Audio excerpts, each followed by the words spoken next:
In this video, we are installing a Sakabos soundbar on a Sanyo, an older Sanyo. This soundbar has a digital output and power output. To save you time, I've already ran the digital out and the power cord, and we're fixing to test it out. We're going to turn on the TV.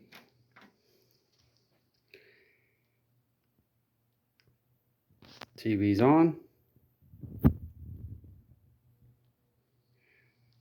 Okay, I'm going to go ahead and turn on my soundbar. What a surprise. And it should be set automatically. Mr. Silverton, president of the Silverton Toy Company. As you can see, it's working. How are you, Mr. Silverton?